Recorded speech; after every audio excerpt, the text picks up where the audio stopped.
Buenas tardes. Hoy hablaremos del rectificador de onda completa con derivación central. Por ende, el transformador con derivación central. Este nombre se le da ya que después de la fuente de alimentación va a aparecer un transformador, pero este componente tiene una terminal adicional que se le conoce como derivación central. En la primera imagen se observa un transformador común con sus dos terminales y en la segunda se observa otro transformador pero con una terminal de color amarillo, que sería la derivación central. Que en resumen, si nosotros tomamos la lectura entre la terminal azul y la terminal amarilla, tendremos la mitad de voltaje que nos da el transformador. En este caso sería de 12 el voltaje, ya que el transformador es de 24 volts. El rectificador de onda completa.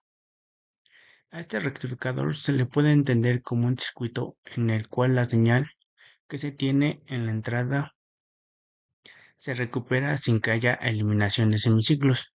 Del lado izquierdo se puede observar una señal senoidal con un ciclo positivo y otro negativo, como se puede observar, y después se repite. Después se encuentra el rectificador con su voltaje de entrada y su voltaje de salida, donde en el rectificador va a procesar la señal para que en la salida podamos observar que los ciclos se encuentran arriba del cero. Esto quiere decir que ha eliminado las alternancias y que a diferencia del de media onda en este intervalo del tiempo, no hay ausencia de potencia. El rectificador de onda completa con derivación central sería el circuito que se encuentra a continuación. Este sería un circuito rectificador de onda completa con derivación central, que analizaremos desde la parte izquierda hasta donde está la fuente de alimentación. La parte de arriba es un fusible.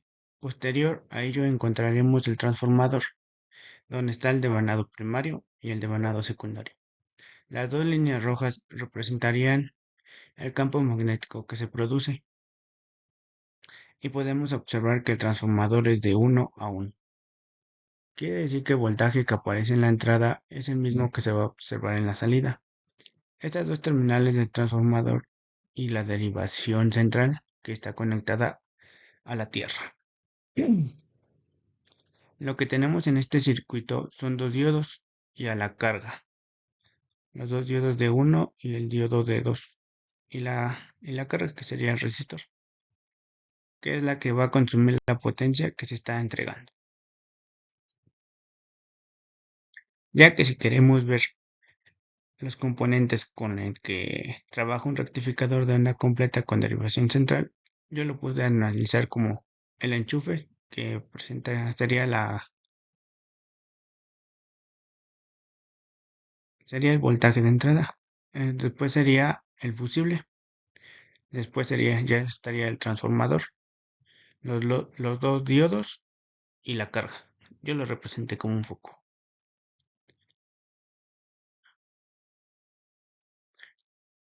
Debemos recordar que en este transformador es de 1 a 1. Por lo tanto, no hay subidas ni bajadas de voltaje. Lo que tengamos en la fuente es lo que se verá reflejado en las terminales del transformador. La derivación central, como ya lo habíamos mencionado, se divide el voltaje a la mitad cuando se mide de la misma y la otra terminal del transformador. Podemos ver en la imagen que las flechas representan la mitad del voltaje que tendríamos entre estos dos extremos. Como se puede representar aquí de la onda que tenemos sería la mitad de la derivación central a una de las terminales del transformador. El voltaje secundario sería el mismo que el voltaje RMS o voltaje pico. Al final se va a dividir entre dos. Okay.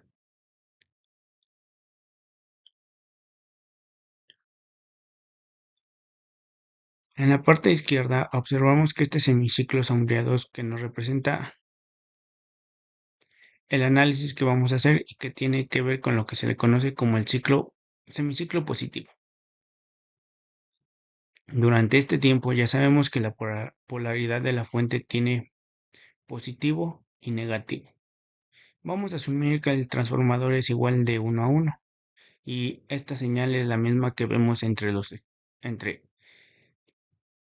este extremo y el otro. Este punto que corresponde a la derivación central tiene igual positivo y negativo.